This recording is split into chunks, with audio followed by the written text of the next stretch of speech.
അങ്ങനെ നമ്മുടെ നികേഷും നിധിയും കൂടിയും പിറ്റേ ദിവസം ഓഫീസ് വിട്ട് വരുന്ന സമയത്ത് നമ്മുടെ നീതുവിൻ്റെ ഏട്ടൻ ഒരുപാട് മോശമായിട്ട് നമ്മൾ നിധിയോട് പറയുന്നുണ്ട്. എന്നാലും നികേഷ് ഒരുപാട് അടിക്കാനൊക്കെ പോകുന്നുണ്ട്. പക്ഷേ നമ്മുടെ നിധി അത് തടയുന്നുണ്ട്. എന്നിട്ട് അവനോട് പറയുന്നുണ്ട്, നീ ഇതൊന്നും വീട്ടിൽ പോയി പറയണ്ട, ഇല്ലെങ്കിൽ നമ്മുടെ സുധീഷിന് ഒരുപാട് പ്രശ്നമുണ്ട്, പോലീസ് കേസും ഒരുപാട് പ്രശ്നമുണ്ട്, ഇനി അവൻ്റെ ലൈസൻസൊക്കെ വീണ്ടും വീണ്ടും അവൻ പോലീസുകാർ പിടിച്ചു വയ്ക്കുക, അതുകൊണ്ട് നീ വീട്ടിലൊന്നും പറയണ്ട, ആർക്കും ഒരു പ്രശ്നം വരണ്ടെന്ന് പറഞ്ഞിട്ട് സത്യമൊക്കെ വാങ്ങുന്നുണ്ട്. എന്തായാലും അപ്പുറത്ത് പിന്നെ നമുക്ക് നമ്മുടെ സുധീഷ് ഇങ്ങനെ വിഷമിച്ചിരിക്കുന്നതാണ് കാണിക്കണം. സുധീഷ് ഇങ്ങനെ നീതി ഇങ്ങനെ അഡ്വക്കേറ്റിനൊക്കെ പോയതൊക്കെ ഇങ്ങനെ ആലോചിച്ചിരിക്കുകയാണ്. ആ സമയത്താണ് അഡ്വക്കേറ്റിൻ്റെ ഫോൺ വരുന്നത്. പിറ്റേ ദിവസം നമ്മൾ കോടതിയിൽ ഹാജരാവാൻ വേണ്ടി പറഞ്ഞിട്ടുണ്ട്, അതുകൊണ്ട് രണ്ടാളും വരണമെന്ന് പറയുന്നുണ്ട് നമ്മുടെ സുധീഷിനോട്. അഡ്വക്കേറ്റ് വിളിച്ചിട്ട് ഇത് കേൾക്കുമ്പോൾ നമ്മൾ സുധീഷ് പറഞ്ഞു, എങ്ങനെയെങ്കിലും മാറ്റാൻ പറ്റുമോ എന്നൊക്കെ ചോദിക്കണ്ടേ. എങ്ങനെ മാറ്റാനാണ്, നിങ്ങൾ രണ്ടാളന്ന് വന്ന് സൈൻ ചെയ്തതല്ലേ, ഇനി എങ്ങനെ മാറ്റാനാന്നൊക്കെ പറയുന്നുണ്ട്. എന്തായാലും നമ്മുടെ സുധീഷ് ഫോൺ കട്ട് ചെയ്യുന്നുണ്ട്, വിഷമിച്ച് ഇങ്ങനെ ഇരിക്കേണ്ടത്. എന്തായാലും സുധീഷ് നേരെ ചെല്ലുന്നത് നമ്മുടെ സുഭാഷ് ഏട്ടനോടാണ്. ആ സുഭാഷ് ഏട്ടനോട് പറയുന്നുണ്ട്, ഇനി എന്താ സുഭാഷ് ഏട്ടൻ ചെയ്യാന്ന് പറയുന്നുണ്ട്. ആ സമയത്ത് സുഭാഷ് ഏട്ടൻ പറയുന്നത്, നിങ്ങൾ രണ്ടാളും എവിടെയെങ്കിലും ഒന്ന് പോയി തനിച്ചിരുന്ന് സംസാരിച്ചൊക്കെ എന്തെങ്കിലും ഒരു വഴി കാണുമെന്ന് പറയുന്നുണ്ട്. എന്തായാലും സുധീഷ് അപ്രകാരം തന്നെ വേഗം നമ്മൾ നിധി ഓഫീസ് വിട്ട് വരുന്ന സമയത്ത് അങ്ങോട്ട് പോകുന്നുണ്ട്. എന്നിട്ട് നിധിയോട് പറയുന്നുണ്ട്, നമുക്ക് രണ്ടാൾക്കും കുറച്ച് നേരം പുറത്ത് പോയാലോ, എനിക്ക് കുറച്ച് സംസാരിക്കാനുണ്ട് എന്ന് പറയുന്നത്. എന്തായാലും നമ്മുടെ നിധിയും സുധീഷും കൂടി നമ്മളെ ബീച്ചിലൊക്കെ പോകുന്നുണ്ട്. ബീച്ചിലൊക്കെ പോയിരിക്കുന്ന സമയത്ത് നമ്മുടെ നിധി സുധീഷിനോട് ചോദിക്കുന്നുണ്ട്, എന്താ പറയാണ്ടെന്ന് പറഞ്ഞെന്നൊക്കെ ചോദിക്കുന്നുണ്ട്. ആ സമയത്ത് നമ്മൾ സുധീഷ് ഇങ്ങനെ പറയാൻ തുടങ്ങുന്നുണ്ട്. അപ്പോഴേക്കാണ് അപ്പുറത്ത് ഒരു പെണ്ണും ആണും കൂടി തമ്മിൽ തല്ലണത് കാണുന്നത്. അപ്പം നിധി ചോദിക്കുന്നുണ്ട്, എന്തോ അവിടെ പ്രശ്നമുണ്ട്, നമുക്ക് അവിടെ പോയി നോക്കിയാലോ എന്ന് ചോദിക്കുന്നുണ്ട്. ആ സമയത്ത് സുധീഷ് പറഞ്ഞു, എന്തിനാ നമ്മൾ വേറെയുള്ള ആൾക്കാരുടെ കാര്യത്തിൽ ഇടപെടണമെന്നൊക്കെ ചോദിക്കുന്നുണ്ട്. എന്തായാലും നിധി പറയുന്നുണ്ട്, പോയി ഒന്ന് നോക്കാമെന്ന് പറഞ്ഞു. അവിടെ പോയി നോക്കുമ്പോൾ അത് സുധീഷിൻ്റെ ഫ്രണ്ടാണ്. സുധീഷിൻ്റെ ഫ്രണ്ടും ഓഫീസത്തെ പെണ്ണിനെയും കൂട്ടിയിട്ട് വന്നിട്ട് രണ്ടാളും അടി കൂടാണ്. അവന് 3 കൊല്ലമായിട്ട് ആ പെണ്ണിനോട് പ്രേമുണ്ട്, പക്ഷെ ആ പെണ്ണിന് തിരിച്ചില്ല. ആ സമയത്ത് ആ ചെക്കൻ പറയും, അവൾ സ്നേഹിക്കണ്ടേന്നൊക്കെ ചോദിക്കും. ആ സമയത്ത് ആ പെണ്ണ് പറയും, എനിക്ക് അങ്ങനത്തെ ഒരു ഫീലിംഗ് ഇല്ല എന്നൊക്കെ പറയുന്നുണ്ട്. ആ സമയത്ത് നമ്മൾ സുധീഷ് വിചാരിക്കുന്നുണ്ടോ നമ്മുടെ അതേ കഥ.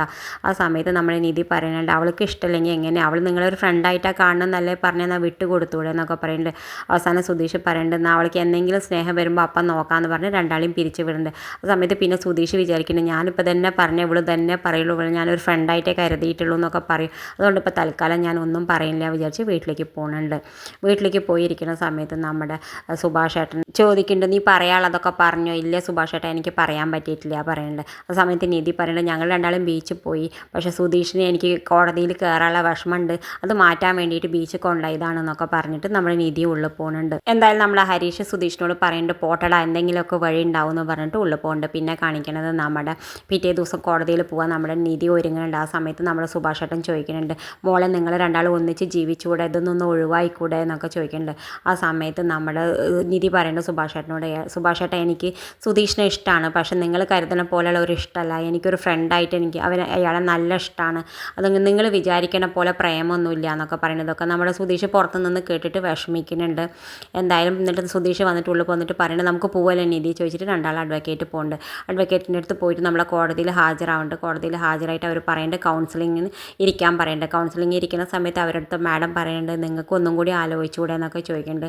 നിങ്ങളുടെ കല്യാണം അറേഞ്ച്ഡ് മാരേജ് ആണോ പ്രേമ കല്യാണം എന്നൊക്കെ ചോദിക്കുമ്പോൾ പ്രേമമായിരുന്നു എന്നൊക്കെ പറയുന്നുണ്ട്. എന്തായാലും കൗൺസിലിങ്ങിന് പറയുന്നത്, എന്തായാലും ഒന്നും കൂടി ആലോചിച്ചിട്ട് വരൂ പറഞ്ഞിട്ട് വിടുന്നുണ്ട്. പോണ വഴിയിൽ നമ്മുടെ നിധി സുധീഷിനോട് ചോദിക്കുന്നത്, നിങ്ങളെന്തിനപ്പോൾ കയറി പ്രേമ പറഞ്ഞേ, നമ്മൾ പ്രേമായിരുന്നു എന്നൊക്കെ പറയുന്നത്. ഞാനതപ്പോൾ എൻ്റെ വായിൽ അങ്ങനെ വന്നപ്പോൾ പറഞ്ഞതാന്ന് പറയുന്നത്. എന്തായാലും നമ്മുടെ നിധി പറഞ്ഞു, എനിക്ക് വിശന്നിട്ട് വയ്യ, ഒരു ബേക്കറി പോയി ജ്യൂസ് കുടിച്ചാലോ പറയുന്നുണ്ട്.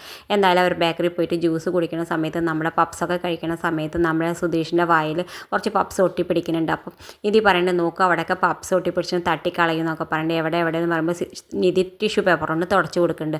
അപ്പോൾ വീണ്ടും സുധീഷ് കുറച്ചും കൂടി ഇതൊക്കെ ആക്കുന്നുണ്ട്, പപ്സൊക്കെ പൊടിയൊക്കെ ആക്കുന്നുണ്ട്. അപ്പോൾ നിധിയോട് നിധി ഇങ്ങനെ നോക്കുന്ന സമയത്ത്, ഇനി കൈയുണ്ടല്ലോ തുടച്ചോളാൻ പറയാനുള്ളത് നിധിക്ക് മനസ്സിലായി സുധീഷിൻ്റെ കള്ളത്തരം. എന്തായാലും വൈകുന്നേരം വീട്ടിൽ പോയിട്ട് എല്ലാവരും കടന്നുറങ്ങുന്നുണ്ട്. ആ സമയത്ത് നമ്മുടെ സുധീഷിന് അറിഞ്ഞു നാളെ പിറ്റേ ദിവസം നമ്മുടെ നിധിയുടെ ബർത്ത്ഡേ ആണെന്ന് വിചാരിച്ചിട്ട് വേഗം പോയി കേക്കും ഇതൊക്കെ അറേഞ്ച് ചെയ്ത് വെക്കുന്നുണ്ട്. എന്നിട്ട് രാത്രി 11:30 മണിയാകുമ്പോൾ എല്ലാവരും നീപ്പിക്കുന്നുണ്ട്. നമ്മുടെ നികേഷിനെയും ഹരീഷിനെയും സുഭാഷ് ഏട്ടനെയൊക്കെ നീപ്പിക്കുന്നുണ്ട്. എന്നിട്ട് എല്ലാവരോടും നീക്കാൻ പറ്റി എന്താണെന്ന് ചോദിക്കുന്നുണ്ട്. അപ്പോൾ ഇതൊക്കെ കാണിച്ചു കൊടുക്കുന്നുണ്ട്. നാളെ നിധിയുടെ ബർത്ത്ഡേ ആണ്, അതുകൊണ്ട് 12 മണിക്ക് എനിക്ക് വിഷ് ചെയ്യണം, എല്ലാവരും നീക്കാൻ പറയുന്നത്. എല്ലാവരും നീക്കുന്നുണ്ട്. എന്തായാലും നമ്മുടെ സുധീഷ് വേഗം പോയിട്ട് ഉള്ളിൽ പോയിട്ട് നമ്മുടെ നിധിനെയും കൂട്ടിയിട്ട് വരുന്നുണ്ട്. എന്നിട്ട് ഹാപ്പി ബർത്ത്ഡേ ഒക്കെ പറയുന്നുണ്ട്. എല്ലാവരും ആഘോഷിക്കുന്നുണ്ട്, കേക്കൊക്കെ മുറിഞ്ഞിട്ട്.